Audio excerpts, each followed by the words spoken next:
Hello and welcome to this episode of Star Revelations with the gorgeous Maria Jones and myself, Morgana Sophia. As we are recording this, we have both Mars and Mercury conjunct our natal Saturn. So we are feeling a little feisty. We are feeling slightly disciplined. And not only that, we're at the end of our Pluto square. So we're doing a sort of little shoulder dance because we're almost out of a period of 3 years of huge transition. If you're watching this on YouTube, you'll see that we're in black and red, kind of reflecting our moods at the moment. Maria, welcome. How's the last 3 years of your Pluto square been? Well, that is a question, and I'm just laughing to myself. I'm thinking of Saren's teachings on Saturn as a dominatrix, and our kind of Saturn in Scorpio energy. And here we are So, yeah, in our black and red, you know. absolutely. With the leather out.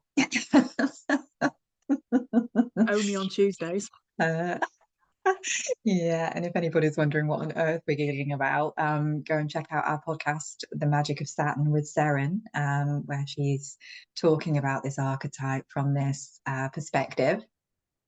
But Saturn is very different to Pluto, hey? So whereas Saturn is, the structure, the discipline, the limitation that forces us to grow, Bondage. bondage, yes, we have to restrict and contract in order to be reborn, hey? And that's the Indeed. Saturn energy. But a Pluto transit is very different. And we both have Saturn, Mars, and Pluto in Scorpio. So our Pluto square has come in from those early degrees of Aquarius, where Pluto is stationing retrograde today and thus heralding our rebirth and emergence from the Plutonic underworld. So we're quite Plutonic people anyway, with our kind of Scorpio heavy charts. So I always feel, at least in my case, that I am quite good at navigating the underworld, the Plutonic realms. I have a very deep relationship with the dark goddess.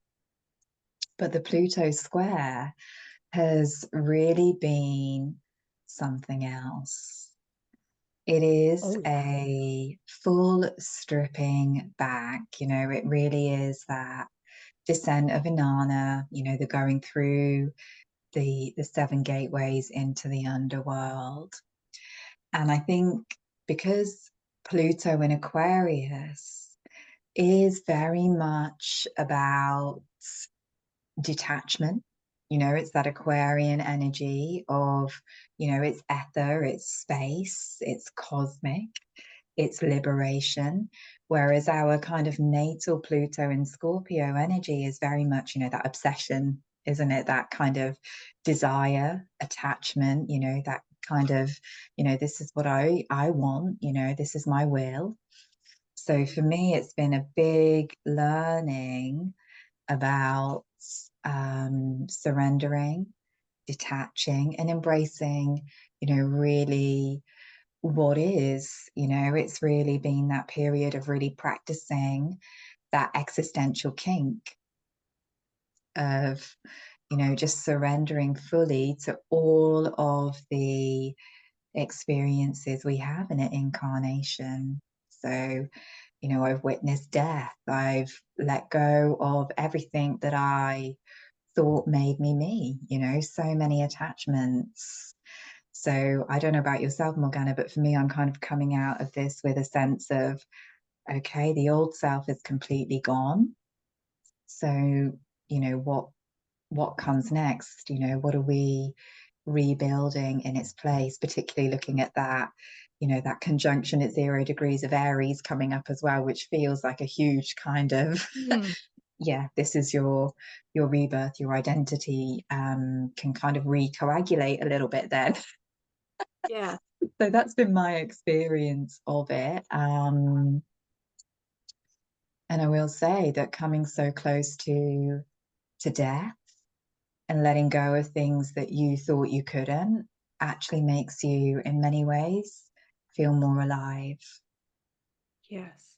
And I love that. And we've both had initiations, shall we say, through this kind of 3-year transit. Some for me have been a lot more subtle than Saturn transit. I haven't really noticed them until it's actually happened. But the one thing I've been hyper aware of is the letting go of everything that I thought was really me. And the big thing for me wasn't death in the physicality, but it was actually me releasing my desire to own, and my Mm. desire to own property. So you know very much about my saga around the flat that I used to own, and actually just letting go of that and saying, I don't need it. I don't need it anymore. I don't have to have physical roots somewhere that, keeps me so secure that I couldn't actually move. And that for me has been my greatest kind of liberation. Obviously, I do live in a house if anyone's interested. But is that I don't have to own it. I don't have to own property. I don't have to do this. This now is just giving me this huge sense of freedom and rebirth in that as well. And it's only recently when I've been really thinking about who I am becoming, and really getting into that more kind of existential kink of, actually, do I really care what people think about me? That this rebirth process, I've just noticed in the last week, I've been like, do you know what? I'm just starting to see the woman that I am becoming. And I remember years ago when it was trendy, doing my cacao medicine carrier training, which I absolutely loved. But that for me was a real segue into the dark side, because Ish Cacao, the goddess of cacao, is quite dark. And some of the plant medicine that I was taking through cacao was very dark, very powerful, very, very potent. So I'm beginning to see how that was the kind of the drip feed into the next version.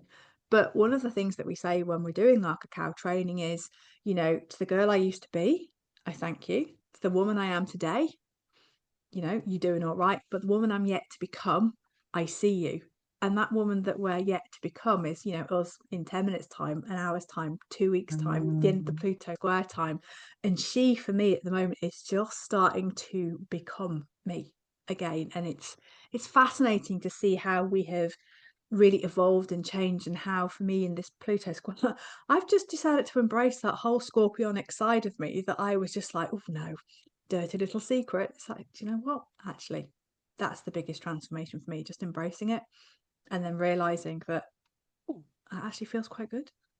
Feels quite Mm. nice. So I'm really excited, and I know you and I have got lots of plans, mostly world domination, but how we are really rebirthing ourselves. And I think as we get into the new calendar year, that's when we will all really see the next version of us kind of come out. I'm super excited. I'm not going to say that was an easy 3 years.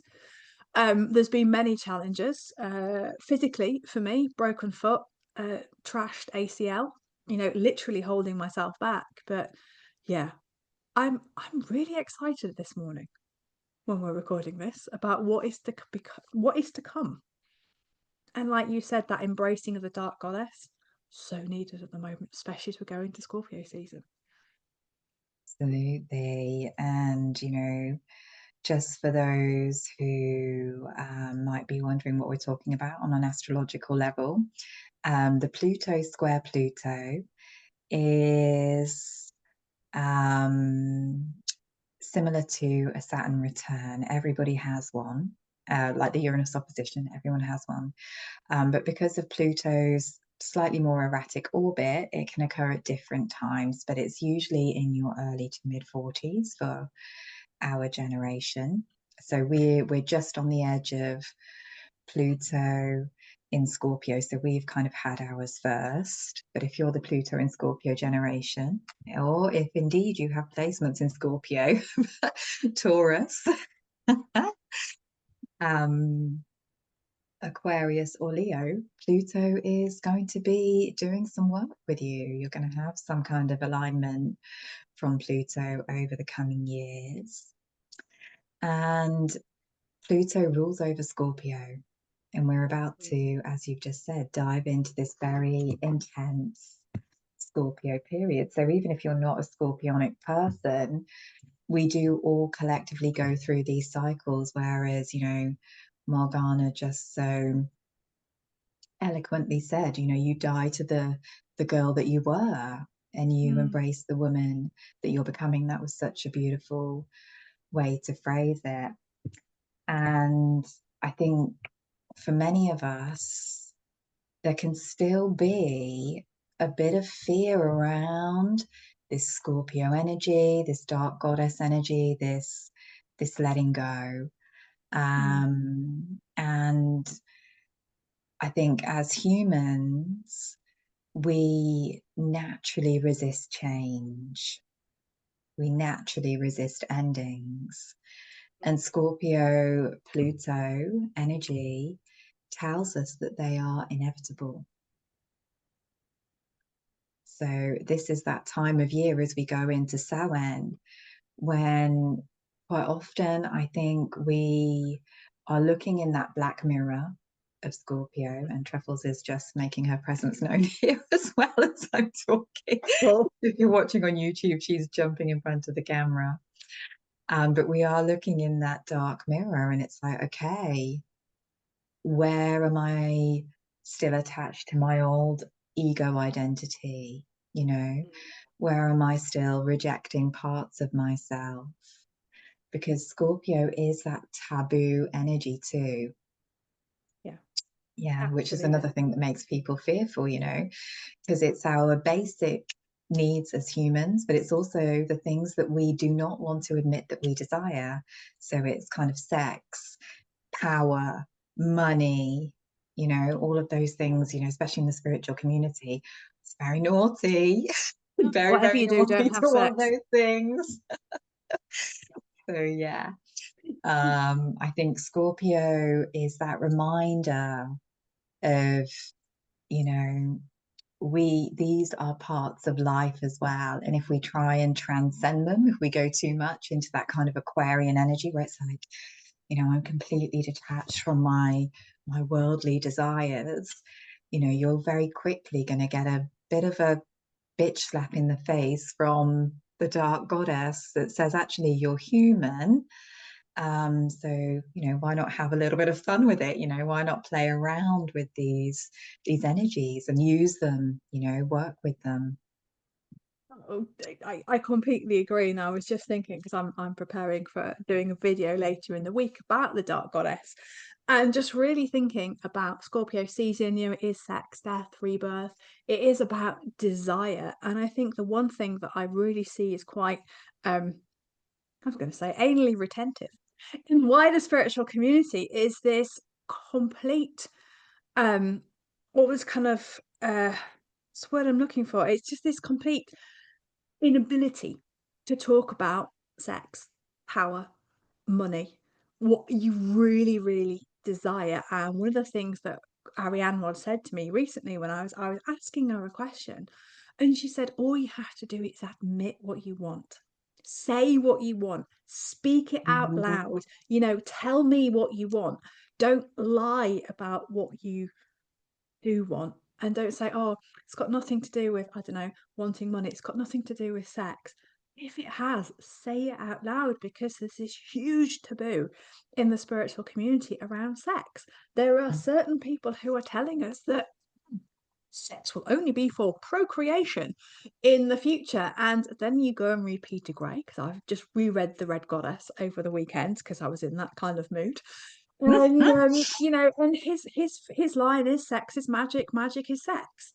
So Absolutely. actually we can't devoid ourselves. And I always find it really interesting of the women who tell us that we shouldn't be having sex, and that we should be, a little bit more chaste as priestesses, or as because actually it's the way that we express ourselves, it is the way that we manifest ourselves. And I think, let's not be British about it. Let's be really honest about what we desire. And I think the second the spiritual community really start talking about it, and not in a weird tantra way, in a kind of like, do you know what, sex is a normal part of life. Stop having a, isn't it? And and we can desire, we can want, you and I have sat in a coffee shop, someone's walked past, and we've both gone, hello, but we've admitted it.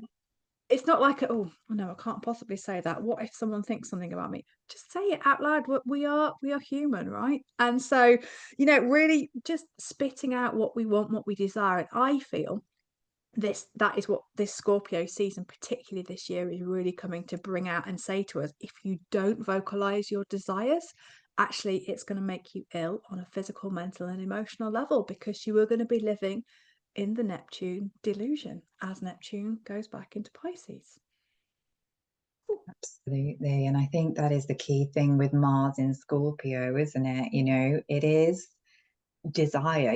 There is no more potent placement than Mars in Scorpio. We only have it astrologically about once every 2.5 years. But you will find that many magical people are born with Mars in Scorpio, because magic and sex and desire are all so intimately intertwined. So I think it's less about suppressing it and more about embracing it and channeling it in ways that are going to bring you deep satisfaction. Because Absolutely. yeah, desire is life force, isn't it? And again, if we don't desire things, if we don't admit our desires, then we do get very stuck and stagnant. And people are afraid of desire, because desire is another one of those energies that is not only a little bit taboo in polite society, but also it forces you to change. Because if you admit that you are unsatisfied, that you want something more, then your whole kind of habits and structures and the way you're living your life has to change. For an example, if you are stuck in a marriage which is unfulfilling, and you admit your desire for intimacy, that's going to create a rupture. And Lilith has just jumped up behind me and stuck her claws in me. She's not showing up on the screen, but she's just kind of punctuated that statement there, and reminding us that Lilith is also still moving through Scorpio astrologically. So Yeah. I think, desire, sex, sexual energy is creative energy. It's life force. It's the current that birthed the universe. So for us to sever ourselves from it is only going to cause harm to our psyches. And as you say, suppression and illness will follow. And I think, we've touched on this before, but this is, this part, it's almost, kind of interwoven with, Neptunia and Saturnia going back into Pisces, and this kind of Christian revival that is happening, this kind of, kind of tradwife Christian revival. And, as we've also talked about before, some of these Christian elements of puritanicalism really do seep into the New Age community as well. Yeah. So I think, we really, as we were saying, just before we started recording, it's important now that we embrace the new Aeon. It's really important now that we don't slip back into these old religious witch hunty persecution type frequencies, because if we want to bridge into the new era, into the new energy, we're going to have to change. We're going to have to change. I absolutely agree. And just really thinking about that kind of Christian revival, and we're not just talking about a single type of church, we're talking about the whole ecumenical would be the correct word, ecumenical Christianity Oh, relating to I've never heard that word before. oh, I know. If you ever watch Father Ted, it will be an ecumenical matter. um are we allowed to quote Father Ted anymore? We get banned for that anyway. The one thing I've Probably. really seen, I'm a We'll be member of the locked free up. speech no, well, I'm a member of the Free Speech Union now, so I don't really mind. what I have really noticed, not just the Christian revival, but also the revival of the Magdalene traditions, the Rose traditions. So, and what I mean by this is really kind of reverting back to the Magdalene priestesses. Yes, they're incredibly important in our history, but we have to remember that the Magdalene priestesses at the time of Magdalene would not have been good little girls. They were Mm, priestesses. They did a lot of sex magic. You know, they were priestesses of Isis. So there's been a mm, real distortion around Magdalene as a, to me, I see her very much, she's slightly Aries at times, not just mm, kind of, you know, Virgo. She's slightly Aries at times. She's quite feisty. She knows what she wants. But there's been this real move back to embrace the kind of what I would call the pale blue insipidness of kind of the divine feminine. There's been a lot of movement back towards Jesus. Now, I'm not saying Christ, I'm saying Jesus as an entity, as a figure, rather than what we might call Christ consciousness or New Thought consciousness or ascension mm, or whatever we want to call it. But this Christian revival is this real undercurrent. And what I've really noticed is having links back into predominantly the Church of England, but the Christian revival seems to be in the big kind of evangelical movement, which I often find is a lot more puritanical than, say, the traditional Christian C of E. Now, C of E does mm, move a little bit with the times. We do have a new female Archbishop of Canterbury, which is interesting, but there is a lot of wokeism going on in the Church of England. But this Christian revival in these kind of evangelical sects, which is what they become, actually becomes quite dangerous. And that really feeds into that trad wife of thou shalt not have sex, thou shalt not enjoy yourself, you will give your money to the church. That money that's given mm, to the church may or may not go into what I would call Christian matters. Christian matters for me is helping the poor in the community, supporting people who need it. Actually, if you look at big churches like Hillsong, you know, pastors on, you know, multi six-figure salaries with a fleet of, you know, luxury cars, you've got to start asking the questions. And this for me is this Neptune currently in Aries. She's going to seep back into that last degree, that anaretic degree of Pisces. If I've got that right, I think it's around the 22nd of October, just before we go into Scorpio season, which is late this year, being the 24th of October. So this is going to be a really interesting parallel. And, you know, this rise of fundamentalism on all levels and in all religions, I think is going to gather a little bit more pace over the next few months, because people are going to go back into the comfort of the words, the comfort of the liturgy, the comfort of the Gospels, the Torah, the Quran, whatever, because it's safe. Like you say, if you're unsatisfied, the change might be too big. So actually, do you throw yourself more into the bit that's unsatisfying because it's comfortable? You know, you really sit in that place of comfort rather than being in the discomfort. So I can really see some religious fever kind of really ramping up, and maybe we've seen that recently with big religious services, big funerals in the kind of in the Matrix, when we had, you know, the assassination of Charlie Kirk, big church services at the time of the eclipse.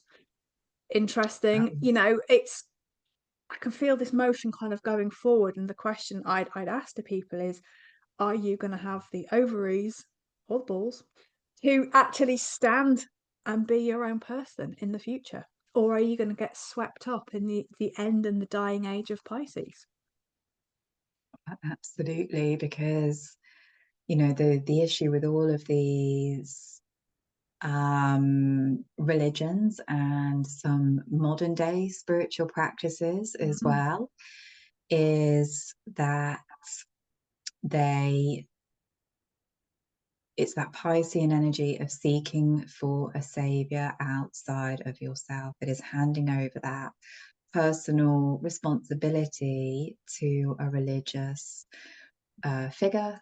And in the Aquarian Aeon, it is much more what we would call in magical terms theurgy, which is recognizing yourself as a sovereign spark of divinity. And as I said that, the cat has just popped across the She blotted screen. you But out, so all I have is the shining star of Sirius. oh no, she's back. Now you've got Twinkle's ear. They're all sat around me this morning because it's very cold outside. So now they just want me for warmth, as cats do. So Warmth and food, it's all you're good for. they're really active. As soon as James comes back, they'll go and sit with him in the other room and leave me in peace. But for now, I'm surrounded by cats. So yeah, when we are doing magical theurgical practices, we are identifying ourselves as a spark of divinity, as an embodiment of goddess. We would probably, phrase it in the work that we do as devotees of the divine feminine. So for us, that is a path of radical responsibility. It's a it's a Saturnian path of radical self-responsibility. It's we can't do that Pisces shadow of being a victim anymore.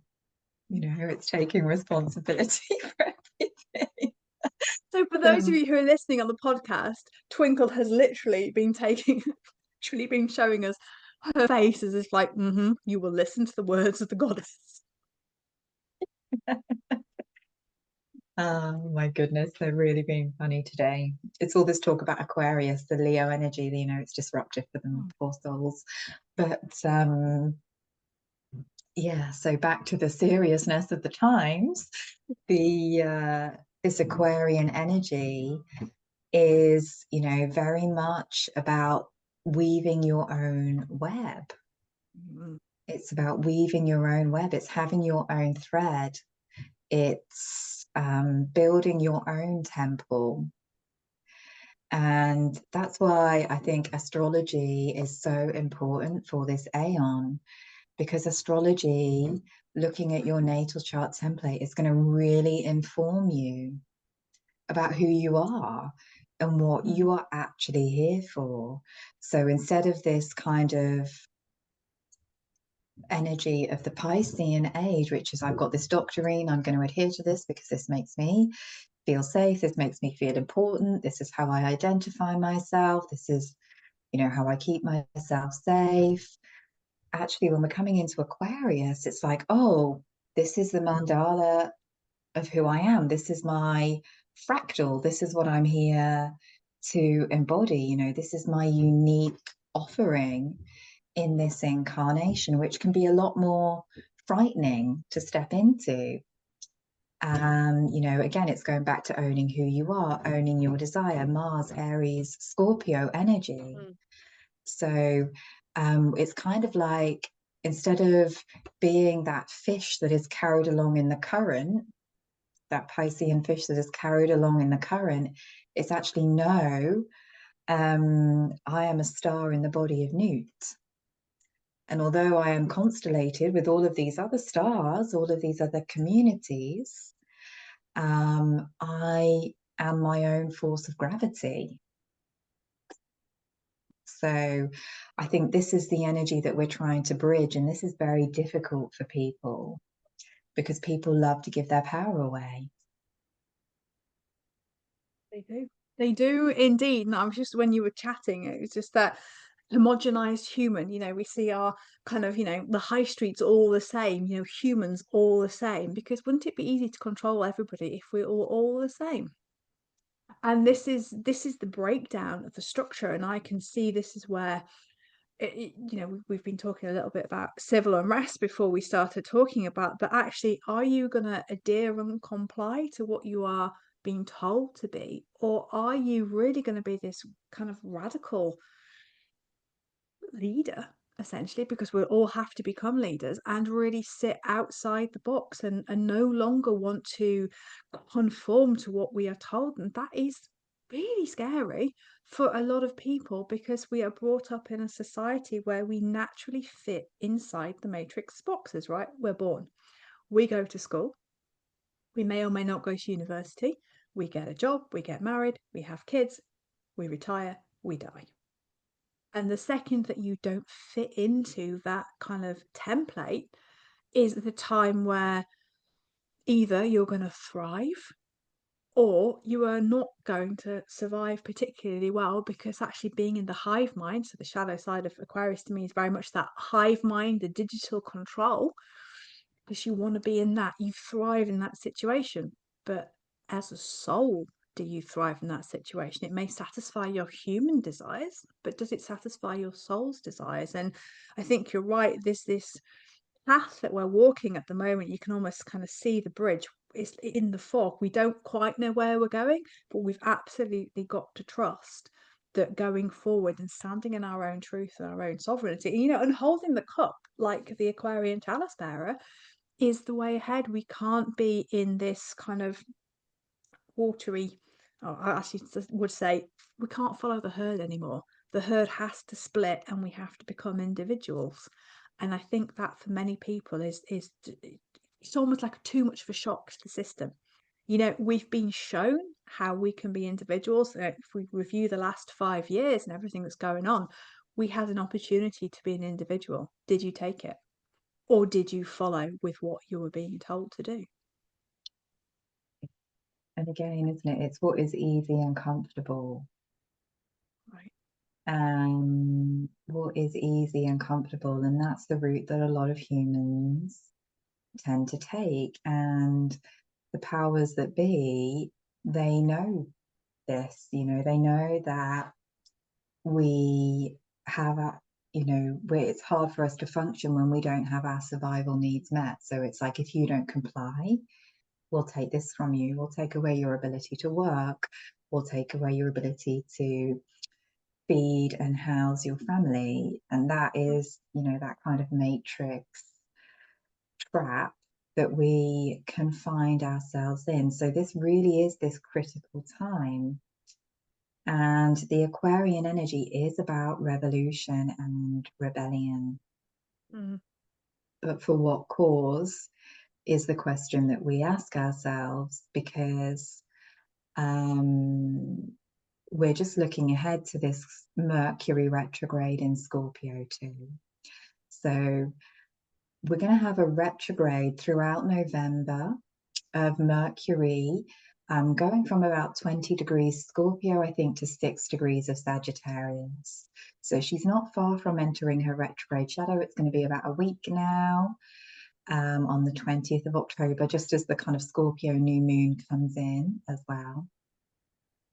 So, or the Libra new moon, actually, I've got mixed up with them. But what we're really looking at here with this energy is, what is the truth? Mm.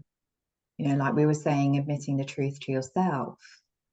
But also, Scorpio deals with all of this murkiness, all of this kind of Machiavellian power plays. A lot of politicians have a lot of Scorpio energy, a lot of Libra and Scorpio energy, and a lot of politicians, right? So it's like, what is actually going on underneath the surface here? Who is doing the shadow Scorpio of, this kind of manipulating and scheming, pumping the media, putting things out to the masses? And what is the purpose of that? So what are we rebelling against? What are we resisting against? And who is benefiting from certain things that are being promoted at this time?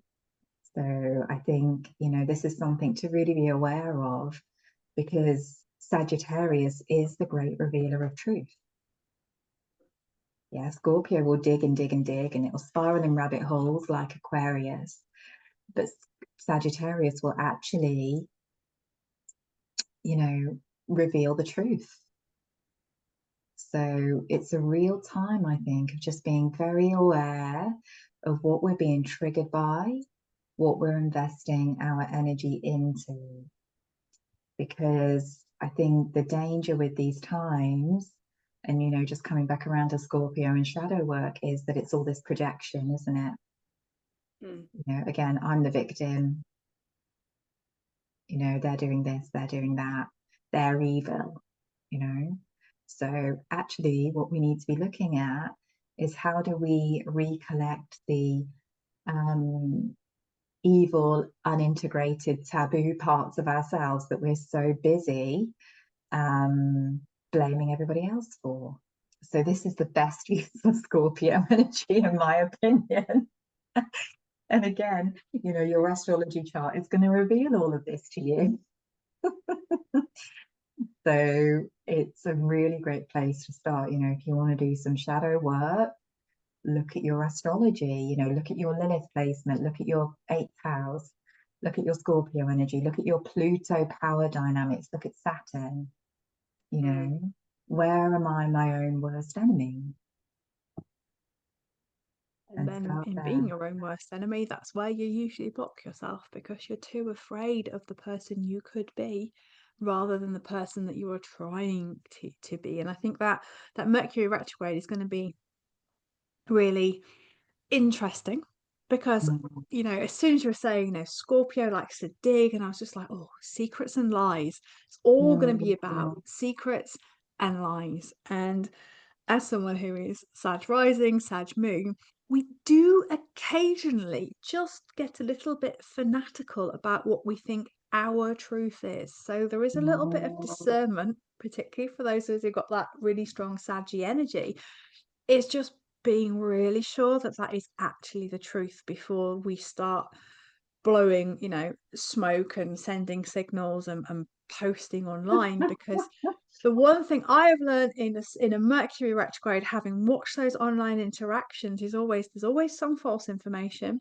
There's always someone who knows the best, and there's always a big bust up, which doesn't just between you and someone else, that has a massive ripple out as well, because people are actually watching you, you know, sparring in public. You know, some people will really get off on that.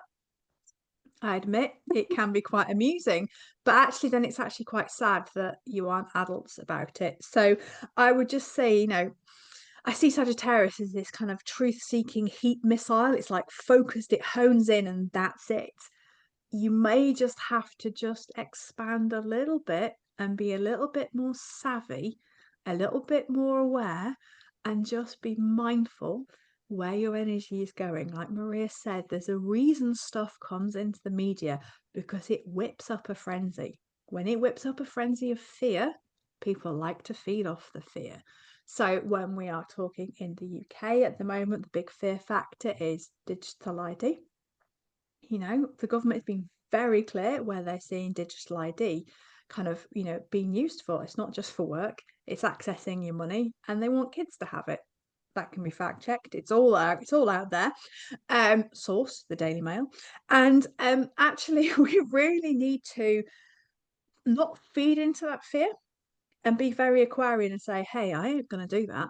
But the way that I'm going to rebel is through mass non-compliance, not through throwing my sticks and my petrol bomb, it's a bit Aries, onto that fire and inflaming it. It's peaceful non-consent, which at times is harder than actually going out and protesting about something. Because when you're peacefully kind of doing non-compliance, you feel like you're on your own.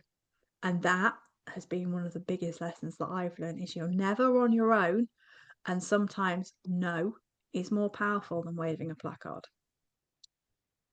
Absolutely, because I think sometimes protests are deliberately stirred up in order to implement more restrictions.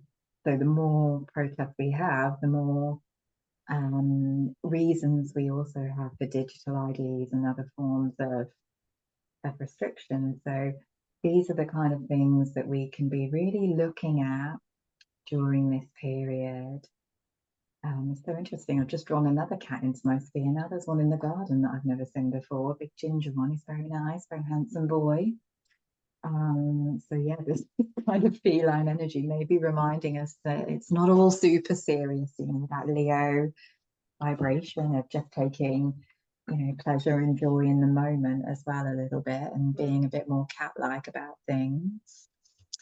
But I do think this is a crucial time in humanity's evolutionary trajectory. You know, we're in this kind of bridging phase between Pisces and Aquarius. And we've got this unprecedented conjunction coming up, you know, when the kind of slippery deceptiveness of these end degrees of Pisces comes to completion, and Neptune and Saturn finally, you know, make this historic conjunction at 0 degrees of Aries in February next year. That's the time when the new frequency is really going to be anchored in. Yeah, so this period that we're in right now is, you know, really that time of being very discerning, very much coming into our sovereignty. And I think, you know, the remedy is to just focus all of our energy on what we are wanting to create. So, you know, these basic energetic laws of, yes, I'm doing my shadow work, I'm meeting myself, I'm trying not to project too much of my, you know, shit out onto everybody else and blame the world. But also, I'm not going to be distracted from what I am building and creating, the legacy that I am building for this new Aeon. And I really like that. And as I was tuning in before we were even talking today, and I was really thinking about that Saturn going back into Pisces, Neptune going back into Pisces, and it being just a dark night of the soul. If you're not prepared for it, but you know, now you've listened to us, now you're prepared for it, you can really actively work with it. But it feels like this collective dark night of the soul, and didn't really want to feel too much into that because I don't like doom mongering too much. But it is, you know, if you don't know, you are going to be swept up in whatever is going to be going on in the mainstream. I have a little feeling there'll be a little bit more control around that Christmas period, you know, where we are.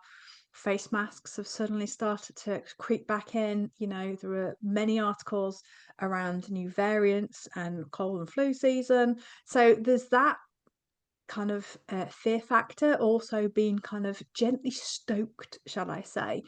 But if we're in this sort of collective dark night of the soul, which is what it really feels like, then we get to February and it's like, yeah, do you know what? Let's move into the new Aeon.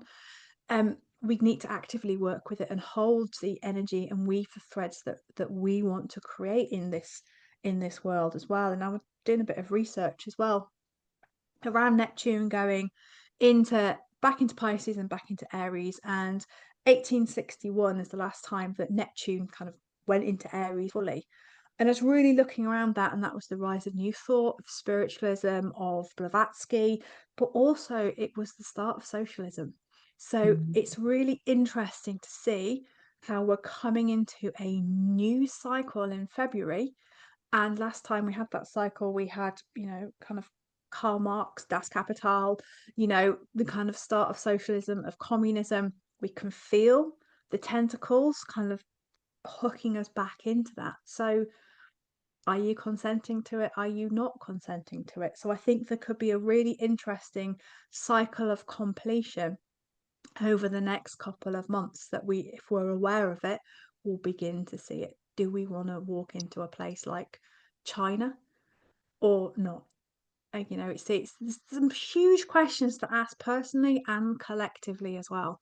And I suspect there'll be a lot of change of guard at the top, but that doesn't mean that the policy changes either. So don't get too excited if someone comes in to lead, because actually they might just be from the same pool, just a different face, a different name, and a different aspiration dressed up. It's still, you know, a wolf in sheep's clothing. I was about to say that the other way around. So I think there could be some really interesting concepts coming up for us all to look at collectively over the next few months. Absolutely. And I think, you know, that is one of the shadows of the Aquarian Aeon, and particularly this kind of Pluto in Aquarius, Uranus in Gemini type energy of, you know, conformity through technology. Mm-hmm. You know, that was always the fear with the incoming Aquarian energies, because as we've, you know, talked about before, we have a choice during these periods. Yeah. And, you know, we can either go into the shadow of that archetype, which is, you know, this very kind of AI-based reality, this very kind of almost alien type experience, you know, that's the shadow of Aquarius. Or we can, you know, really work to embody this new archetype of the Grail Bearer or the Star Goddess, you know, which brings liberation and freedom for all beings, you know, because she, as we were saying earlier, she really is that archetype that encourages you to be your own unique self. Yeah, so she is that real kind of energy of you being your true kind of soul essence, you know, you really embodying that spark of divinity while in the physical body. So we really have to choose. And I think, yeah, what a place the world would be if we were all embodying that, all in our alignment with our true will. Hey, so it would be a very, very different world. And as you're kind of talking there, and that reminder of embracing the darkness, of embracing that dark aspect of goddess, however you see her, whatever name you give her, you know, to us, she's very much Arianrhod. It's very much one of her initiations. You know, you and I know we have been together at the turn of the aeons, probably several times. We've probably been burnt or drowned as witches together, you know, but actually she's put us back on this planet to do her work, to make sure that we are allowing this turn of the aeon to be as smooth as possible, because we have aeons and aeons now of experience, and it's, you know, we have different ways of communicating. So I really feel that she is pushing us forward, all of us forward, to say actually this is a collective initiation, it's a personal initiation, but if you can embrace that aspect, we're going to move forward with a lot more grace and slightly more smoothly, personally, we hope. Hi truffles. You know, if we can really embrace that. And the big question to everybody, whether you're a magician, you're a priestess, you're a follower of goddess, you don't know quite where you're aligned, is can you now embrace that dark phase? Can you go through her initiation, or sticking plaster of glitter over it and pretend everything's all right and bypass yourself and others? I do feel that she's there, and she's kind of ready to work with us all if we're ready to work with her. absolutely. And I think every Aeon has its own, you know, goddess emanation, doesn't it? You know, like very much Yeah, in the Aeon of absolutely. Taurus, it's very much that kind of fertility, Hathorian, Venusian archetype. And, you know, with Aries, we had the warrior goddesses, you know, the kind of very fierce women defending the tribes. And then, you know, it's become this kind of Magdalene energy for the Piscean age, you know, the goddess became Mary. And now as we come into this Aquarian Aeon, it's like, oh, you know, this very vast cosmic force, you know, that wants us to be her vessel. So we can call her Arianrhod. We can call her Newt, as she's called in the Thelemic tradition. But she is the goddess of the new Aeon. And if you allow yourself to connect with her, she will lead you. She will help you find that thread. Yeah, absolutely. And of course, everything that we do and that we co-create together, or we do kind of on our own, is in dedication to that incoming goddess energy. You know, she's here already, but she is the face that we are to embrace next. So it's not just a flash in the pan and a quick book. This is a life's work. for us all. So, and I Mm, guess this is our invitation to you to embrace it, to ask us questions, to join us, to really understand yourself and mm, understand what's going on with the collective through the work that we share. absolutely. And I think the best place to start is always your natal chart. Um, but Nice also, segue. yeah, always your natal chart. And I think from that, it always leads you into this initiation process, you know. And Arianrhod is the great initiator, she's famous for the 3 stages of initiation, which maybe we can talk about on another podcast because we've been talking for a while. Maybe we can do a whole podcast on the initiations of Arianrhod. But doing that kind of journey into yourself is an initiation process, which will then lead you into the deeper layers of cosmos and star magic and understanding. So these for me are the kind of threads of the Aquarian Aeon. But I've always found that my work in particular has always been to lead people to the darker faces of the goddess. It just seems to be the effect I have on people, because she's an archetype that I've always been very comfortable with.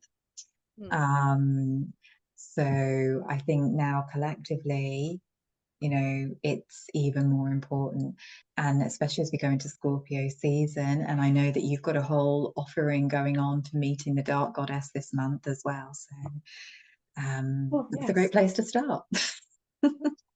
So, for those of you who really want to dive into the Dark Goddess to really understand her, I'm holding a 30-day Telegram group. So what's going to happen is for the whole of Scorpio season, each day I am going to be dropping an audio in to that Telegram group, a transmission from the Dark Goddess. Some starting to come through, some I know will be kind of done on the day because that's the way that she works with me, but it really will be asking you to dive deep within yourself, to dive into your desires, to really understand your motives behind how and why you are acting, but also to be held by her. Now, Arianrhod can be quite a fierce woman at times. She did give me a bollocking this morning, but at other times she is incredibly loving and she holds you in that cocoon before gently pushing you out into your rebirth. But she is an amazing place to start. So I'm starting that on the 24th of October, 30 days.